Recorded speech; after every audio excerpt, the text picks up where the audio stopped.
Pastor Yohanes. Shalom saudara, saya bersyukur untuk berada di sini pagi ini. Kasih buat Pastor Yo yang mengundang kami dari GBC Jakarta untuk bisa sama-sama melayani Tuhan, memberitakan kebenaran firman Tuhan di tempat ini. Suatu kehormatan buat saya pribadi dan suatu kesukacitaan bisa bertemu saudara semua di tempat ini kembali lagi. Kira-kira 2 minggu lalu saya pulang dari liburan sekeluarga, begitu sampai Jakarta muncul teks di grup WhatsApp pastoral kami, IGC Palembang mengundang GBC Jakarta untuk berkhotbah di IGC. Silakan bicara dengan Pastor Yohanes. Tahu siapa yang mengajukan diri pertama kali, saudara-saudara? Entah kenapa saya suka banget dengan kota ini. Mungkin karena pempeknya, Pastor. Ya, oke, tidak berlama-lama sebelum kita mulai mendengar firman Tuhan, saya ajak saudara sekali lagi untuk kita berdoa. Terima kasih Tuhan Yesus buat pagi ini kami mengucap syukur Tuhan. Kalau kami didapati dalam keadaan sehat, penuh dengan sukacita dan anugerah-Mu melimpah dalam hidup kami Tuhan. Kalau kami sudah mendengar puji-pujian yang mengingatkan kami, betapa Engkau sangat baik, Engkau mengasihi kami, Engkau menyembuhkan kami, Engkau mengangkat semua beban hidup kami. Kami mengucap syukur Tuhan, memiliki Allah yang hidup seperti Engkau. Kalau sebentar kami mau mendengar kebenaran firman-Mu Tuhan, berikan kami semua Tuhan anak-anak-Mu, hati seorang murid Tuhan. Biar kami bisa mendengar isi hati-Mu Tuhan, memberitakan hati-Mu Tuhan kepada kami semua, anak-anak-Mu yang Kau kasih. Pakai bibir, mulut anak-Mu Tuhan, menyampaikan kebenaran firman-Mu, biar Engkau sendiri yang memberi makan anak-anak-Mu di tempat ini. Terima kasih Tuhan, di dalam nama Tuhan Yesus kami siap mendengarkan kebenaran firman-Mu. Amin. Saudara, ya, saya bertanya sama Pastor Yohanes di tempat ini, apa yang yang dibagikan di GC dalam bulan-bulan ini? Karena biasanya setiap gereja punya tema masing-masing, betul saudara? Di kami di Jakarta juga punya tema sendiri. Hari ini saya mau membagikan dari kitab Galatia 2, ya. Kitab Galatia sebelum kita mulai saudara, kitab Galatia ini kitab yang salah satu kitab pertama yang Rasul Paulus tulis. Ya saudara, para ahli Alkitab percaya bahwa kitab Tesalonika adalah yang pertama dan kitab Galatia adalah yang berikutnya. Di kitab Galatia ini Rasul Paulus menekankan karena pengajaran tentang doktrin. Kenapa? Karena orang Kristen pada waktu itu, orang-orang Yahudi yang percaya dan orang-orang yang bukan Yahudi, banyak yang mengikut Tuhan Yesus. Tetapi banyak ajaran-ajaran yang mencampur adukan antara Injil yang Paulus terima dari Tuhan Yesus sendiri dengan budaya-budaya Yahudi. Jadi ada orang, kalau kamu orang non-Yahudi menjadi anak Tuhan, menjadi Kristen, kamu akan sah kalau jadi Kristen kalau kamu disunat misalnya. Atau kamu tetap jadi anak Tuhan, tetapi kamu perlu terus melakukan tuntutan hukum Taurat. Seperti gitu. Tidak makan ini dan itu. Kalau kita baca di pasal 1 dan pasal 2, awal-awalnya, saudara akan melihat betapa Rasul Paulus menceritakan bagaimana Tuhan memilih beliau menjadi seorang rasul. Lalu bahkan, by the way saudara, Rasul Paulus adalah rasul yang tidak termasuk di muridnya Yesus yang asli. Betul saudara? Tuhan Yesus punya 12 murid, satu gantung diri, sisanya 11 lalu digantikan yang ke-12. Dan Rasul Paulus adalah rasul yang terakhir. Tetapi Rasul Paulus itu sangat pede saudara-saudara dengan apa yang dia terima dari Tuhan Yesus sendiri. Makanya kadang-kadang Paulus pernah bilang, Injil yang kuberitakan, Injilku, istilahnya begitu. Kita menjadi anak-anak Tuhan, menjadi orang Kristen, itu karena kita percaya apa yang Rasul Paulus beritakan. Apa yang dia terima dari Tuhan Yesus sendiri. Di kitab Galatia ini, bahkan di awal-awal pasal 2, saudara akan melihat bahwa bahkan Paulus menegur Petrus yang berlaku munafik. Kenapa munafiknya? Petrus, Yakobus, Yohanes adalah rasul yang diutus kepada orang-orang Yahudi. Sedangkan Paulus diutus Tuhan untuk melayani jemaat-jemaat yang non-Yahudi. Kita termasuk yang non-Yahudi saudara. Itulah kenapa kita diajarkan terutama dari Pastor Paul, menekankan kita untuk terus membaca surat-surat dari Rasul Paulus.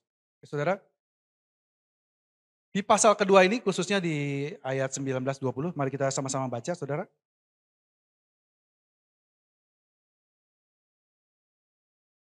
Sebab aku, ya judul khotbahnya mati dan hidup dalam Kristus ya saudara. Oke. Sebab aku telah mati oleh hukum Taurat untuk hukum Taurat. Oh sorry, dari 18 dulu ya. Karena jikalau aku membangun kembali apa yang telah kurombak, aku menyatakan diriku sebagai pelanggar hukum Taurat. Sebab aku telah mati oleh hukum Taurat untuk hukum Taurat. Supaya aku hidup untuk Allah, aku telah disalibkan bersama dengan Kristus. Ya, sorry, gak pakai ini. Namun aku hidup, tetapi bukan lagi aku sendiri yang hidup, melainkan Yesus yang hidup di dalam aku. Dan hidupku yang kuhidupi sekarang di dalam daging adalah hidup oleh iman dalam anak Allah yang telah mengasihi aku dan menyerahkan dirinya untuk aku. Saudara, mungkin banyak dari kita sangat familiar, sangat hafal bahkan dengan ayat ini, bahkan kita punya lagunya. Hidupku bukannya aku lagi, terus saudara, ya. Tetapi mari kita pelan-pelan mencerna roti yang Tuhan berikan pagi ini. Dalam ayat 19 ditekankan, sebab aku telah mati untuk hukum Taurat. Ya saudara, terus aku telah disalibkan dengan Kristus. Di sini saudara ditekankan bahwa aku telah mati untuk hukum Taurat. Dan aku hidup, kebalikannya saudara, untuk Allah. Terus diulangi lagi, aku telah disalibkan dengan Kristus. Mati itu matinya disalibkan.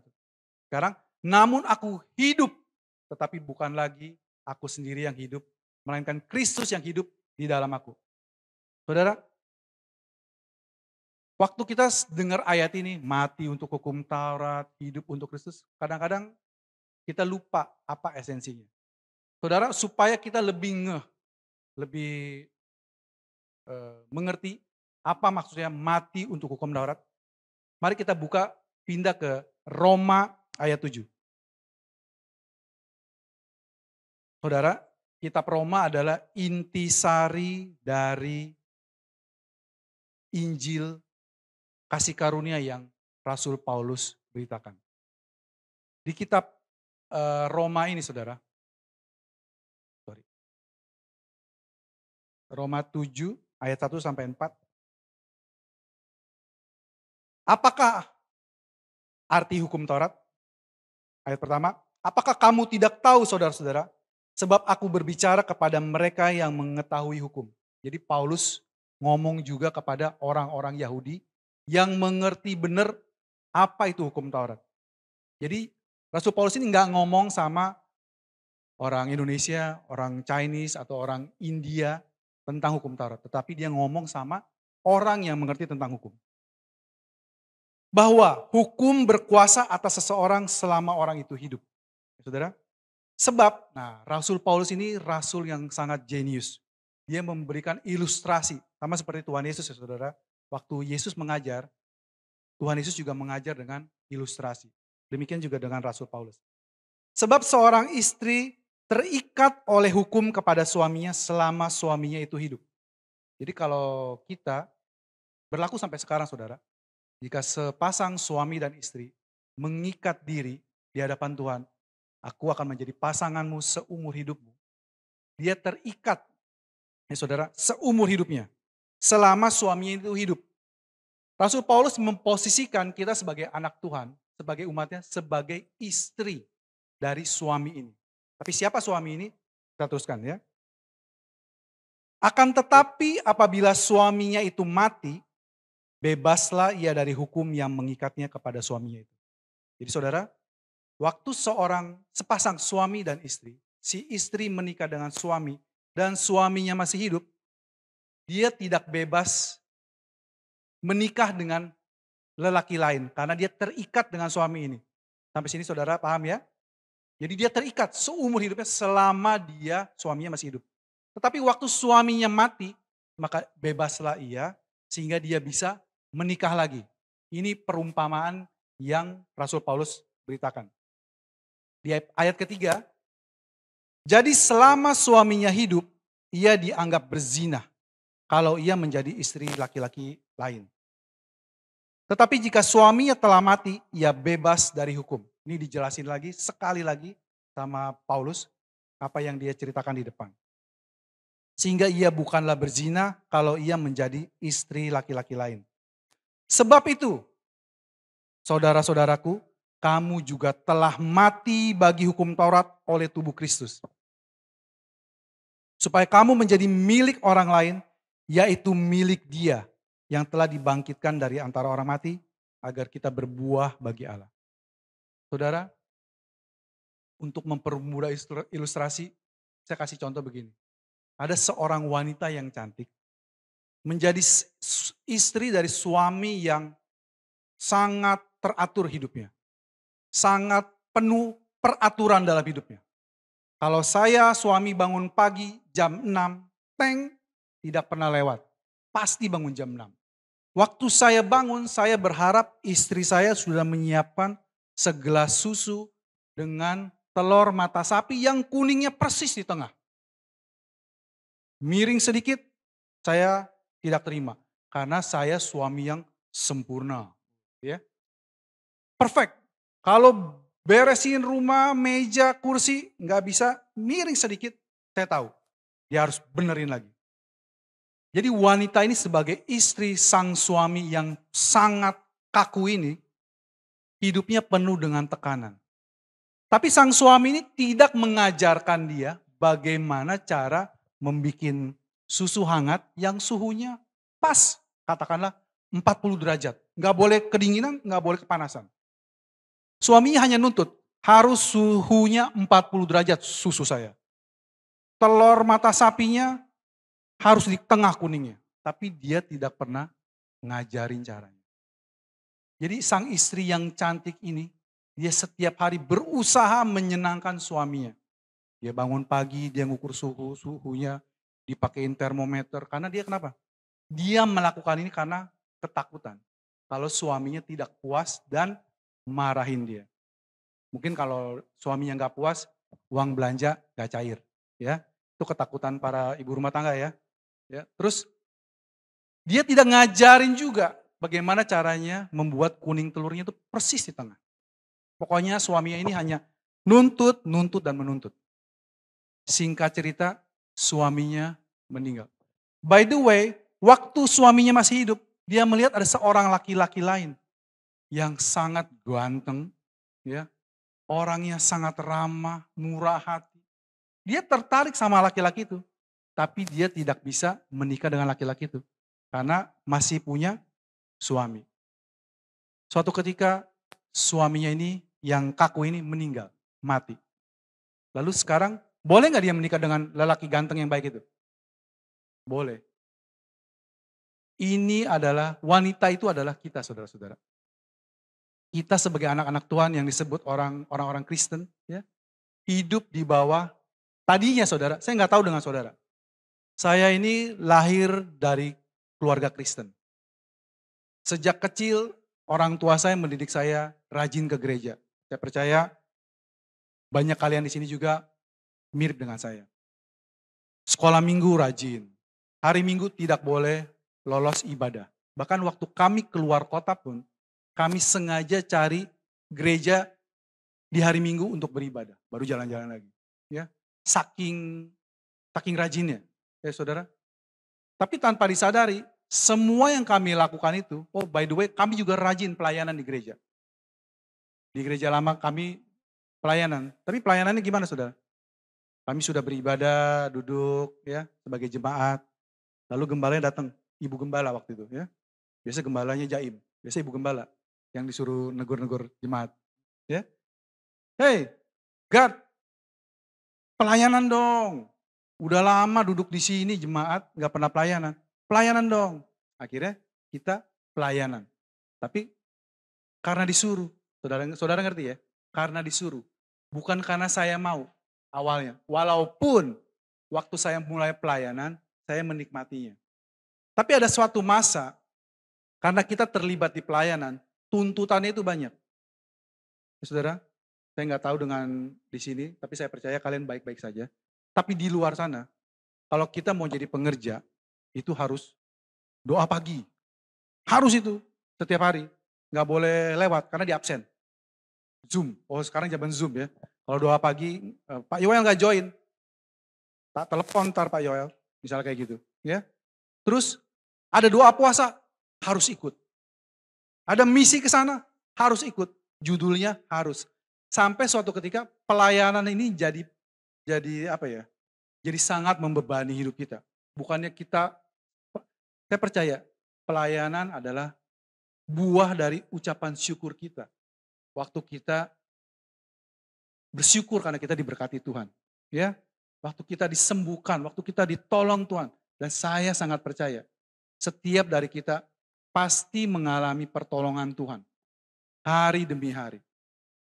Ya saudara, dan waktu kita menjalani pelayanan, tuntutan-tuntutan ini membuat kita kecapean. Sampai akhirnya kita bilang, cukuplah sudah dengan kekristenan ini, melelahkan. Saudara, saya mau kasih tahu, kehidupan kekristenan bukanlah hal yang sulit. Sekali lagi, kehidupan kekristenan bukanlah hal yang sulit. Tetapi mustahil saudara, mustahil untuk kita jalankan secara sempurna. Bukan hanya sulit. Karena kita tidak akan pernah cukup untuk mencapai standar tertentu. Walaupun kita rajin, katakanlah saudara ada yang setiap hari bangun jam 4 pagi, lalu saudara bersaat teduh membaca Alkitab selama 1 jam, lalu memuji Tuhan 1 jam lagi sampai jam 6.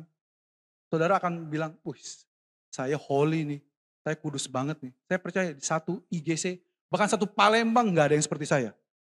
Tiba-tiba dengar, bro, sis, di Kupang sana ya, orang bangunnya jam 3 pagi.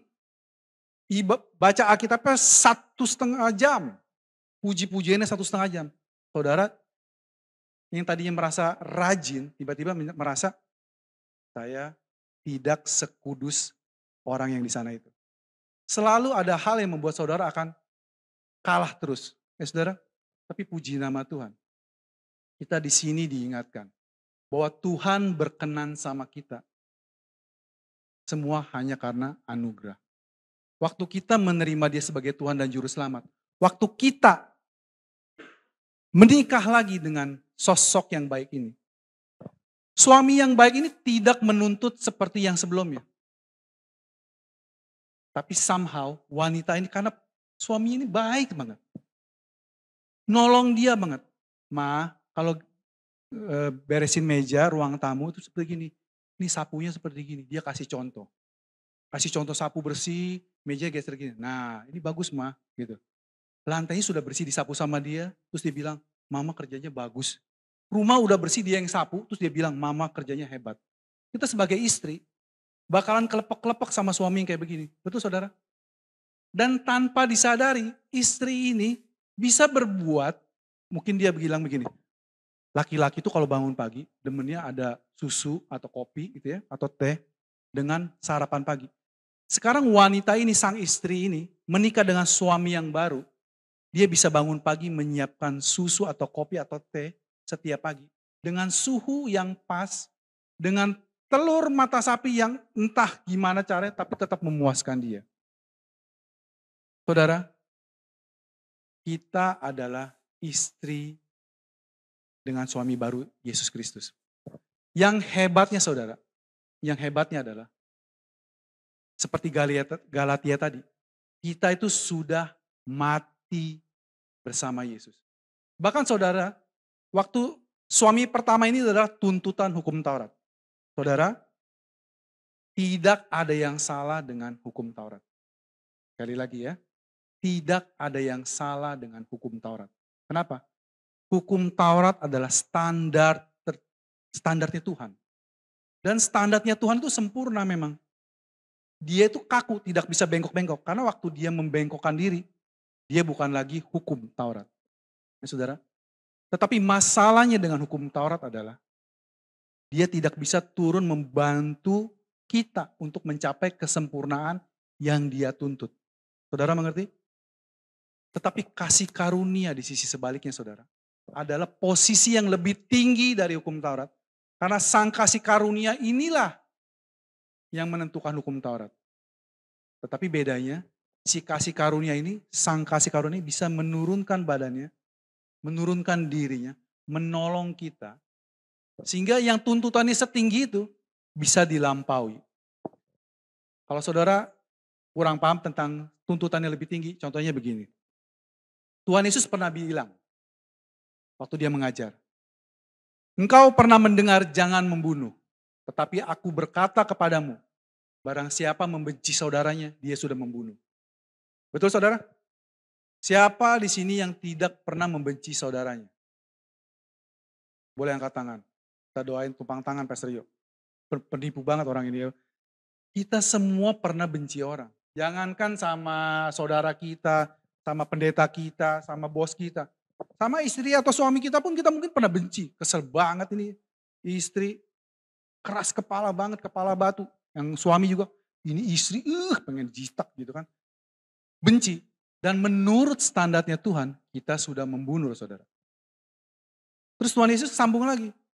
Barang siapa, kamu pernah mendengar, jangan berzina.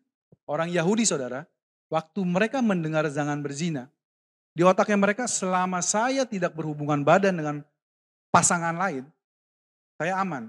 Betul ya saudara? Gandeng-gandeng tangan, teman tapi mesra gitu ya, itu gak apa-apa. Karena belum berzina. Tapi Yesus bilang, tetapi aku berkata kepada kamu, barang siapa seseorang laki melihat wanita lain dan menginginkan dalam hatinya, dia sudah berzina. Hancur saudara.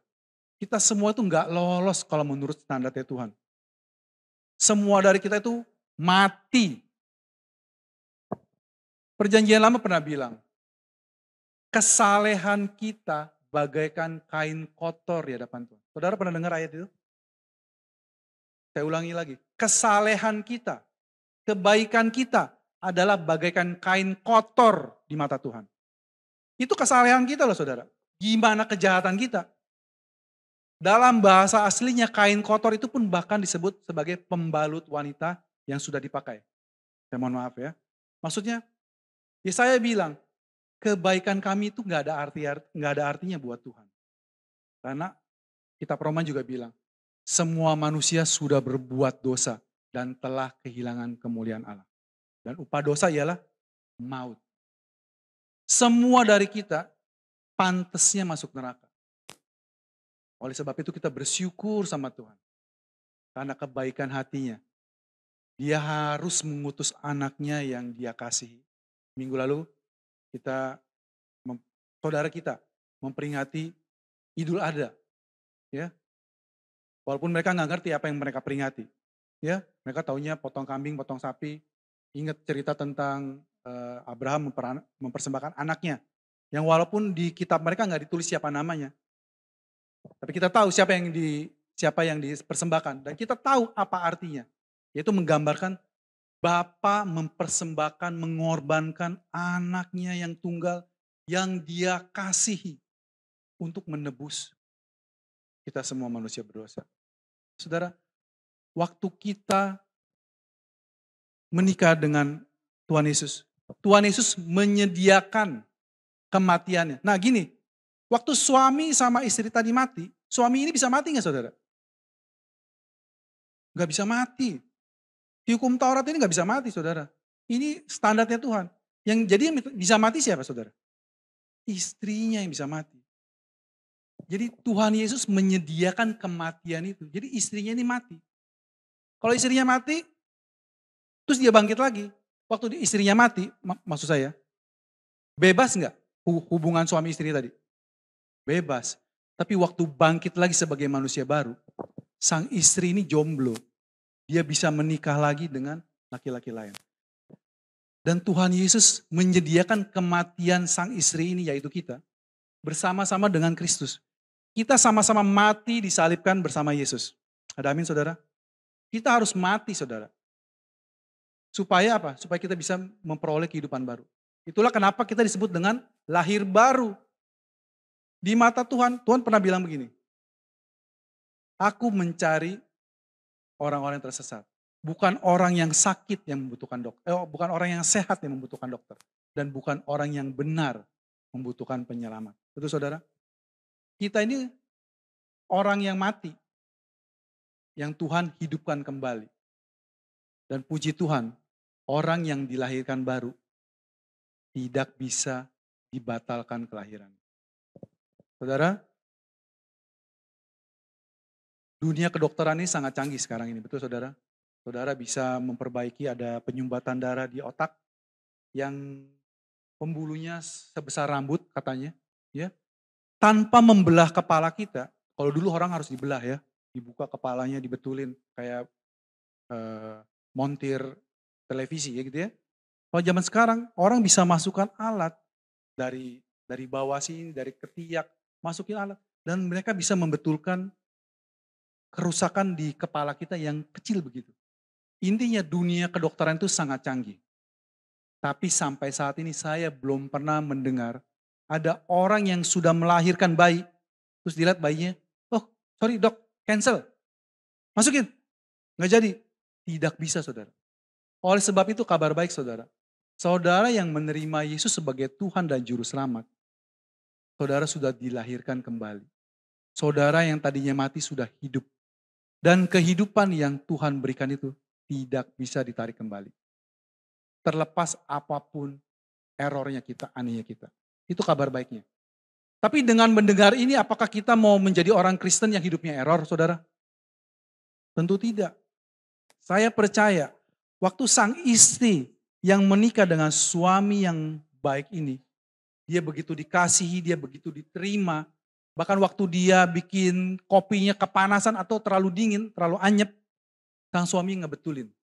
Gini loh sayang, cara membuatnya. Supaya suhunya itu enak diminum.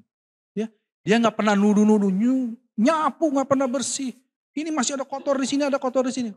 Ya, dia turun tangan, dia ini loh sayang, cara menyapunya. Seperti gitu. Ini saya hanya ilustrasi ya. Ya saudara, bukan berarti Tuhan Yesus kerjanya sapu-sapu. Ya saudara. Jadi Tuhan Yesus menyediakan kematiannya. Sehingga kita sang istri yang mati bebas dari sang suami yang kaku tadi. Dan dia menyediakan kebangkitannya. Kabar baik ya saudara. Kalau saudara ditanya sekarang, kenapa saudara menjadi orang Kristen? Kalau saya ditanya gitu saudara, saya cuma bisa bilang gini, karena Yesus bangkit. Saudara, inti dari kekristenan adalah kebangkitan Kristus. Saudara bisa cerita tentang Yesus berjalan di atas air, Yesus menyembuhkan Lazarus, membangkitkan Lazarus, mencelikan mata yang buta. Semuanya itu akan percuma saudara, kalau Yesus mati dan gak bangkit. Jadi Injil yang kita beritakan adalah Injil tentang kebangkitan Kristus. Kita punya 4 kitab Injil, Matius, Markus, Lukas, Yohanes. Cerita dari Yesus kecil, lahir, sampai dia mati di salib. Tapi sebenarnya saudara, inti dari 4 Injil itu, fokus utamanya mereka adalah seminggu terakhir sebelum Yesus mati di salib. Dan kabar baiknya saudara, Yesus tidak hanya mati menebus dosa saudara dan saya, tetapi Yesus juga bangkit sebagai bukti bahwa dosa kita sudah dibereskan, sudah dipuaskan. Ya, saudara? Oke. Ya jadi di ayat 4 tadi, di kitab Roma 7 ayat 1 sampai 4 tadi. Sebab saudara-saudaraku, kamu juga telah mati bagi hukum Taurat oleh tubuh Kristus. Ya saudara, ya kita sudah mati bareng-bareng Tuhan Yesus disalibkan. Supaya kamu menjadi milik orang lain, yaitu menjadi milik Yesus. Yang telah dibangkitkan dari antara orang mati agar kita berbuah bagi Allah. Kita diselamatkan Tuhan Yesus, bukan supaya hidup kita jadi semena-mena. Yang suka mabok tetap mabok, yang suka ngebohong, suka nipu tetap nipu. Yang suka pukulin istrinya atau pukulin suaminya tetap lakukan. No, kita dipanggil untuk berbuah bagi Tuhan. Nah, ini tantangannya saudara. Ini tantangannya sebagai anak-anak Tuhan. Waktu kita, katakanlah ya, kita kasih pura-pura contoh. Katakanlah suatu hari lagi IGC ibadah, tiba-tiba ada orang yang rambutnya berdiri kayak ayam jago. warnanya merah jambu. Laki-laki nih, pakai anting segambreng, cing cing cing cing cing, hidung diantingin, bibir diantingin, ya. Terus duduk di belakang. Pastor Yohanes khotbah di sini. Siapa yang mau terima Tuhan Yesus? Tuhan sangat mengasihi saudara. Kau diselamatkan. Ya dia terima Tuhan Yesus. Diselamatkan. Memberi diri dia ke depan, dipanggil. Jadi anak Tuhan. Semua tepuk tangan gak? Wah tepuk tangan, weh. Ada orang bertobat. Tenang ya saudara ya. Ada satu orang diselamatkan. Minggu depannya datang. Rambutnya masih pink saudara, berdiri juga. Antingnya masih berjajar. Malah lebih mengkilap karena digosok. Saudara mulai mikir, kok masih sama ya? Orang Kristen kan tampilannya gak begini. Gak kayak ayam jago gitu kan. Terus mungkin belum dapet dia, belum dapet. Dengerin Pastor Yo khotbah lagi. Minggu kedua begitu, minggu ketiga gitu, minggu keempat kita kesel. Dipanggil sama Pastor Yo. Bro, sini bro. Ente itu, kamu itu sudah lahir baru belum sih? Orang Kristen itu gak begitu penampilan. Terus saudara nangkep ya, kita itu biasanya gak sabar sama buah. Kalau jadi orang Kristen itu mestinya cepat berbuah, instan. Lihat tuh, orang wanita Samaria begitu diinjili sama Tuhan Yesus. Itu cewek penjina itu yang suaminya 5, sekarang kumpul kebo. Itu dia langsung jadi pewarta kabar baik. Kamu udah sebulan di sini masih tetap jadi kayak ayam jago. Memalukan Kristus. Kita bahasanya begitu ya. Ya. Kita nggak sabar saudara. Mungkin itu contoh ekstrim ya. Contoh hari-harinya. Kita punya pasangan yang sumbunya pendek. Gampang marah, gampang meledak. Waktu dia dengar kabar baik, pulang hari Minggu, ya saya orang berdosa, saya suka marah-marah, saya mau lebih sabar ya mama ya. Mamanya bilang, yes papa, yes sabar-sabar ya. Ya sampai rumah, besok paginya marah-marah lagi. Terus, dan itu berlangsung berulang-ulang berbulan-bulan. Sampai istrinya bilang, ini belum lahir baru sebenarnya. Ini pura-pura terima Tuhan Yesus ini.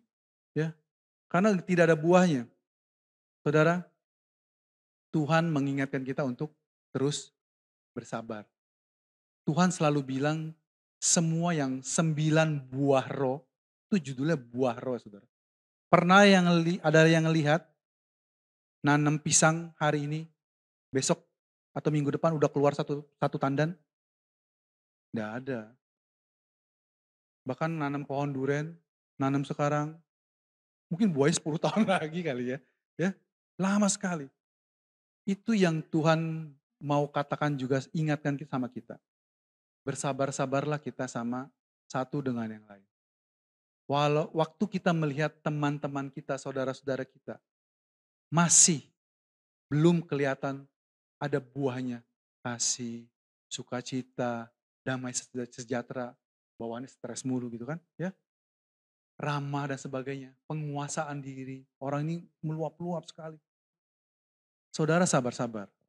Karena yang namanya buah itu perlu waktu. Saudara coba ingat betapa Tuhan Yesus juga sabar sama kita. Ya saudara, kalau saya melihat diri saya bersyukur banget punya Tuhan yang sabar. Karena kalau Tuhan saya nggak sabaran, saya mungkin udah game over dari kapan tahu. Ya saudara, puji Tuhan dia adalah Tuhan yang sabar. Jadi di kitab Galatia 2:19-20 tadi saudara, kita diingatkan. Ada 2 kontras. Kita sudah mati di dalam hukum Taurat, untuk hukum Taurat, dan kita sudah hidup oleh Kristus. Nah saudara, kita sudah disalibkan, dan sekarang kita hidup. Dan hidup yang kita hidupi sekarang ini adalah untuk Tuhan saudara. Ya. Jadi apa gunanya hukum Taurat saudara? Kalau tadi pastor bilang hukum Taurat itu tidak ada yang salah, hukum Taurat itu standarnya Tuhan. Tetapi kita tidak hidup di bawah hukum Taurat. Jadi apa gunanya hukum Taurat saudara? Hukum Taurat ditambahkan supaya pelanggaran makin banyak. Saudara baca kitab Roma 6, Roma 7, itu luar biasa saudara. Paulus bilang, tanpa hukum Taurat, mungkin kita sama-sama baca aja ya saudara ya. Masih pasal 7 ayat 5, maaf saya nggak ada di itunya, tolong kalau ada bisa. Pasal 7 ayat 5 kitab Roma. Sebab waktu kita masih hidup di dalam daging, hawa nafsu dosa yang dirangsang oleh hukum Taurat bekerja dalam anggota tubuh kita agar kita berbuah bagi maut. Jadi saudara, Paulus nggak bilang begini, waktu kita hidup di dalam daging, sekarang ini saudara tidak hidup di dalam daging. Katakan amin. Saudara sekarang ini hidup di dalam roh. Walaupun kadang-kadang kelihatannya kita masih dalam daging kita. Suami saya masih suka marah. Istri saya masih suka cerewet. Anak saya masih gak mau denger-dengeran. Walaupun kelihatannya masih dalam kedagingan. Tetapi Alkitab selalu bilang kita adalah orang-orang yang sudah dibenarkan. Kita adalah orang-orang yang sudah dikuduskan. Kita adalah anak-anak terang.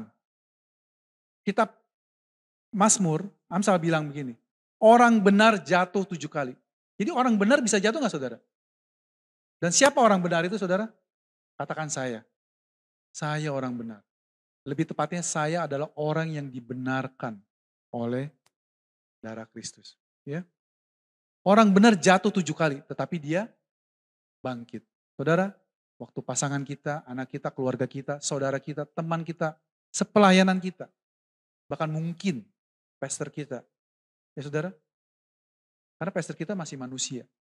Kalau kita sampai jatuh, saudara bantu untuk berdiri. Saudara tetap sabar-sabar sama kita semua. Saling sabar-sabar. Saudara, karena hukum Taurat itu waktu kita hidup dalam daging, penuh hawa nafsu dan dosa, itu dirangsang oleh hukum Taurat. Pernyataan yang hebatnya lagi mana nih ya? Ayat ke-8. Tetapi dalam perintah itu dosa mendapat kesempatan untuk membangkitkan di dalam diriku rupa-rupa keinginan. Sebab tanpa hukum Taurat dosa mati. Ini yang ayat terakhirnya saudara, ini luar biasa.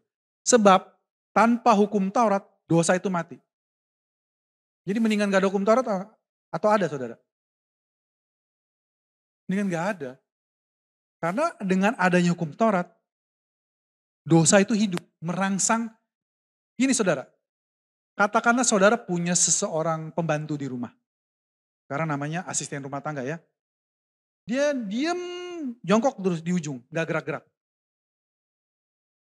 Tidak ada kerusakan yang dia buat. Tapi waktu dia bangun, nyenggol meja, piring pecah, jalan sedikit megang lemari, pajangannya jatuh. Orang ini, waktu dia diem gak ngapa-ngapain, tidak membuat kerusakan. Tapi waktu dia mulai bangun, semuanya yang dia pegang, yang dia sentuh jadi berantakan. Itu adalah gambaran dari kedagingan kita saudara. Waktu kita duduk tenang, gak ada masalah. Tapi begitu ada perintah, jalan. Waktu kita jalan, semuanya jadi berantakan. Hukum Taurat itu membangkitkan apa yang sudah ada di dalam kita. Sebenarnya kita itu memang ceroboh, suka nabrak-nabrak. Tapi waktu nggak ada perintah jangan, Paulus bilang, saya itu dulu tidak pernah tahu yang namanya mengingini. Nggak berasa, tapi begitu ada perintah, jangan mengingini. Tiba-tiba bangkit semua keinginan saya. Saudara, saya suka jalan road trip naik mobil sama keluarga. By the way, saya punya anak 3. Yang paling gede SMP 3 sekarang ini. Terus kelas 6 dan kelas 4 SD.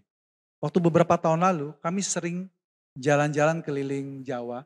Karena waktu itu kami homeschool anak-anak kami. Jadi kami anaknya gak sekolah. Diajar di rumah.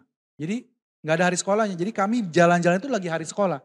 Jalanan relatif lancar, hotel relatif murah, tempat wisata juga murah, terus sepi.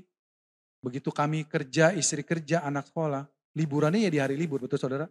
Dan seperti kebanyakan kita kalau liburan, kemana-mana, hotel lagi mahal, tiket lagi mahal, tempat wisata ramenya gak ketulungan, jalan aja susah gitu kan. Nah, by the way, waktu kami dulu jalan-jalan, kami senang dengan senang jalan-jalan lah intinya gitu ya. Nah, ini sedikit kesaksian. Gak ada hubungannya sama konteks ini, tapi saya mau kasih kesaksian. bulan lalu, kira-kira bulan lalu, anak saya yang paling kecil, umur 8, hari ini pas umur 9. Hari ini dia ulang tahun, Pastor. Dan saya lupa, hari ini dia ulang tahun saya keluar kota, ya. Saya puji Tuhan. Dia nanya sama saya, "Pak," katanya, "saya pernah naik pesawat terbang gak sih Pak?" katanya. Anak umur 8 tahun. Saya bilang, "Pernah Nak, kamu pernah naik, cuma waktu itu kamu kecil, kamu lupa." Ya. Cuma pertanyaan ini mengandung dua arti buat saya. Yang pertama dia betul-betul bertanya, yang kedua pengen dong naik pesawat terbang gitu kan. Jujur dengan keadaan ekonomi sekarang, saya bilang sama dalam hati nih, berdoa aja sama Tuhan lah, kapan kamu naik pesawat lagi. Karena sekarang kalau kami naik pesawat saudara, kami itu berlima. Kalau dulu kami jalan-jalan waktu mereka masih kecil-kecil, kami naik mobil, satu mobil muat, jalan-jalan kalau berhenti di satu tempat, kami pilih hotel, tempat penginapan, itu yang biasa, yang murah. Satu kamar cukup untuk berlima. Saya ngegelar di lantai, anak, istri bisa berempat, kayak main Tetris gitu ya, pas gitu ya. Tapi sekarang anaknya udah gede-gede, bahkan anak sulung saya yang perempuan lebih tinggi dari mamanya. Ya. Saya udah ngebayangin, kalau saya sekarang jalan-jalan sekeluarga, kamar minimal 2 ya saudara. Mobil sudah sesak, karena anaknya udah besar-besar. Ya. Tapi puji nama Tuhan, kira-kira 2 minggu setelah itu Pastor, ada orang dari keluarga saya juga ya, nawarin gini, "Guard, mau gak kita liburan ke Bali?" Saya jujur bilang gak mau Pastor. Ke Bali itu dalam saudara ya, dalam. Ngerti dalam ya? Dalam. Apalagi kami berlima. Terus, tapi liburan panjang. Saudara buat orang tua, ini buat anak-anak ya yang kagak ngerti orang tua. Bersyukur, mengerti sama orang tua. Orang tua itu puyeng kalau liburnya kepanjangan. Ya, anak-anak liburnya 1 bulan lebih waktu itu. Ya, terus ditanya mau liburan ke Bali nggak? Istri saya bilang mau. Ya, terus di otak saya mikir, waduh kita naik mobil aja dah biar irit. Naik naik Avanza, pergi ke Semarang, nginep, berhenti, terus ke Surabaya, terus lanjut ke Bali. 2 kali stop, 2 kali penginapan, nyebrang feri, entah di Balinya seminggu gitu ya, terus kita pulang lagi kita begitu. Terus hitung-hitung, tolnya aja udah 800.000 kalau nggak salah dari Jakarta sampai Surabaya. Ya, itu baru tolnya, belum bensinnya, belum hotelnya. Dalam hati, dalam banget gitu kan. Buat saya batal deh gitu ya. Terus tiba-tiba keluarga saya bilang begini, kalau naik pesawat tiket kami yang bayarin. Saya bilang nggak usah bergumul lagi, hapus semua tuh ancar-ancar naik mobil itu. Karena naik mobil itu melelahkan saudara. Yang duduk sih mungkin bisa bisa tidur, bisa sambil dengar musik, bisa lihat. Yang nyetir kan nyetir berapa jam berhenti, tidur, besok nyetir udah kayak supir betulan. Singkat cerita, kami dibiayai tiket pesawat pulang pergi. Lalu, kan bukan cuma tiket betul saudara, ada penginapan, terus di sono ada makan. Di Bali kan bukan cuma nongkrong di hotel duduk doang kan, itu mah mendingan di rumah, betul? Pasti mau jalan-jalan ke pantai, mau ngajakin snorkeling. Saudara tahu nggak? Semuanya dibayarin, lima-limanya keluarga kami. Terus bukan hanya itu saja, sampai di sono, di hari ketiga, jadi kakak saya perempuan, pergi beserta anak-anaknya, beserta ibu saya. Jadi berlima di sana, berlima di sini. 10 orang pergi. Pada hari ketiganya, by the way liburannya 12 hari saudara.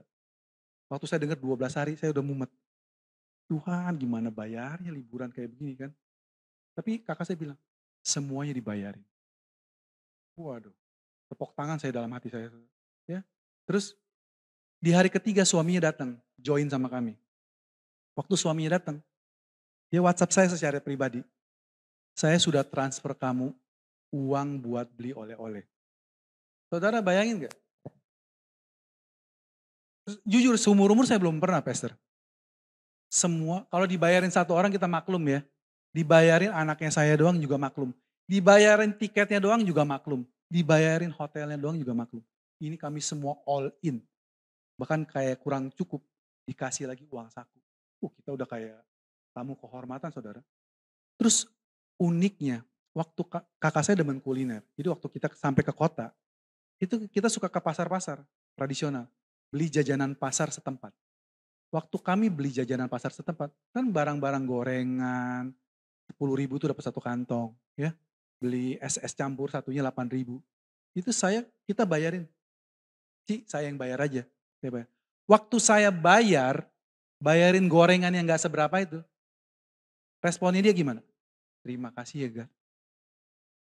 Terus Tuhan ngomong begini sama saya. God, itu yang kamu lihat sama saya. Saya ini Tuhan yang kasih kamu segala-galanya. Hidup kamu, keluarga kamu, istri, anak-anak. Saudara, istri, pasangan hidup, anak-anak itu adalah berkat. Betul saudara? Walaupun dalam keseharian kita kadang-kadang kelihatannya jadi beban. Betul saudara ya? Ya. Tapi itu semua adalah berkat. Kesehatan kita adalah berkat terbesar saudara. Buat saudara yang masih bisa duduk, datang ibadah di sini jalan kaki, naik tangga. Itu sudah puji Tuhan saudara. Banyak orang di luar sana bangun dari tempat tidur aja gak bisa. Kalaupun dia bisa bangun, ke toilet aja dia gak sanggup. Ada yang sampai ke kamar kecil aja harus dibantu. Ada yang makan aja harus ditemenin sama orang. Ada yang harus lewat selang infus. Betapa kita ini bersyukur semuanya diberikan Tuhan. Dan waktu kita memberikan hidup kita kepada Tuhan, Tuhan bilang, terima kasih ya Noel. Terima kasih ya Pak Joel. Apa saudara gak hancur hati? Tuhan yang begitu baik memberikan semua pekerjaan ke kita, pelayanan ke kita, orang-orang yang mengasihi kita, dikelilingi oleh orang-orang yang peduli sama kita. Dan waktu kita mengembalikan sebagian kecil dari apa yang dia berikan kepada kita, Tuhan bilang, terima kasih. Aduh saya bersyukur banget saudara. Bersyukur banget. Saudara, jadi pagi ini kita diingatkan betapa besarnya kasih Tuhan buat hidup setiap kita. Kita itu sudah mati bersama-sama dengan Tuhan Yesus di salib. Dan kabar baiknya, kita bukan hanya mati buat dosa-dosa kita, tapi kita dibangkitkan di dalam Yesus juga. Dan sekarang yang kita hidupi ini, hidup untuk memuliakan Tuhan. Terus saudara, melalui kehidupan yang tidak mudah ini, ya, terus setia sama Tuhan. Terus datang sama Tuhan. Waktu kita down, waktu kita ada pergumulan, waktu kita susah. Ngobrol sama leaders kita. Sama teman-teman kita yang bisa mendukung kita. Jangan justru menjauh dari Tuhan waktu kita ada pergumulan. Karena kita punya Tuhan yang menunjukkan kasihnya sama kita. Saudara ingat perumpamaan tentang anak yang hilang? Anak ini punya bapak yang sangat baik di rumah dia. Tapi entah kenapa dia benci sama bapaknya dan dia pergi jauh. Tapi waktu dia sedang mengalami kesusahan, dia teringat akan kebaikan bapaknya. Dan kasih bapak membawa dia pulang kembali. Dan bapak selalu menyambut dengan tangan terbuka. Tidak pernah tercatat bapaknya negur ngungkit-ngungkit kesalahan anaknya. Betul saudara? Demikian juga hati bapak kita. Kita mungkin ada salah. Kita mungkin ada berbuat yang tidak benar. Tetap kembali sama Tuhan. Bapak kita selalu membuka tangannya, menyambut kita. Tanpa mengungkit-ngungkit kesalahan kita. Saudara, jadi kita sudah hidup, kita sudah mati, dan sekarang kita sudah hidup di dalam Kristus. Kita mau tutup dengan Roma 6 ayat 14. Sebelumnya ada juga di 1 Korintus 15 ayat 56. Paulus menantang gini, hai maut, di mana sengatmu? Ya? Sengat maut ialah dosa, dan kuasa dosa ialah hukum Taurat. Saudara dikasih tahu lagi, kuasanya dosa itu bisa berkuasa kenapa? Karena ada hukum Taurat. Dan hasilnya apa? Membuat kematian. Sengatnya maut adalah dosa. Dan kuasa dari dosa adalah hukum Taurat. Dan kabar baiknya di Roma 6 ayat 14. Sebab kamu tidak akan lagi dikuasai oleh dosa. Katakan amin saudara. Dosa tidak akan menguasai kita lagi. Karena apa? Karena kamu tidak berada di bawah hukum Taurat. Tetapi di bawah kasih karunia. Puji nama Tuhan saudara. Kuasa dosa itu, saudara by the way dosa ini bukannya kata kerja saudara. Dosa di sini adalah kata benda. Ya, kalau saudara pernah ke kebun binatang atau pernah nonton TV, ada singa buas di luar sana, ditutupi dengan kaca yang tebal, singa itu bisa wah, wah, tapi tidak ada kuasanya sama kita. Dia nggak bisa cakar kita sedikit pun nggak bisa. Paling bikin kita geter-geter, takut, kaget gitu kan. Tapi tidak ada kuasanya sama kita. Dia cuman bisa nakut-nakutin di seberang kaca sana tanpa bisa menghampiri kita. Seperti itu gambarannya saudara. Dosa tidak punya kuasanya lagi terhadap kita. Karena sekarang kita bukan berada di bawah hukum Taurat. Tetapi di bawah kasih karunia Tuhan Yesus Kristus. Puji nama Tuhan. Terima kasih. Mari kita tutup dalam doa. Terima kasih Tuhan Yesus. Buat pagi ini. Kembali kami mengucap syukur Tuhan. Buat kemurahan-Mu. Buat penyertaan-Mu. Kesetiaan-Mu dalam hidup kami Tuhan. Kalau pagi ini kami diingatkan bahwa kami semua sudah mati, disalibkan bersama-sama dengan Engkau Tuhan. Dan kami bersyukur Tuhan, kami juga dibangkitkan dalam kebangkitan Yesus. Dan sekarang kami bisa menghidupi hidup yang baru di dalam Kristus. Supaya kami bisa hidup berbuah untuk Allah. Tuhan, anak-Mu berdoa untuk jemaat-Mu di tempat ini. Berdoa untuk Pastor Yohanes dan Ibu Evi, beserta tim penggembalaan dan umat-Mu di tempat ini Tuhan. Engkau memberikan hikmat, Engkau memberikan perlindungan, kesehatan, penjagaan, sukacita dan damai sejahtera-Mu Tuhan. Dan berkat-berkat-Mu melimpah Tuhan untuk setiap umat-Mu di tempat ini. Anak-Mu berdoa Tuhan, biarlah kemurahan-Mu, kasih karunia-Mu, dan pewahyuan akan hati-Mu Tuhan. Ditambah-tambahkan kepada setiap anak-anak-Mu di tempat ini. Biar semakin hari Tuhan, mereka semakin mencintai-Mu Tuhan. Karena mereka tahu, mereka diterima tanpa syarat. Karena dari mereka semua dikasihi tanpa syarat. Terima kasih Tuhan. Kau terus pelihara, Kau terus jaga, Kau berkati semua anak-anak-Mu yang terlibat di rumah ini Tuhan. Kau sendiri yang menjaga, Engkau sendiri yang memelihara semua anak-anak-Mu di tempat ini. Terima kasih Tuhan Yesus. Kami mengucap syukur Tuhan. Di dalam nama Tuhan Yesus. Amin.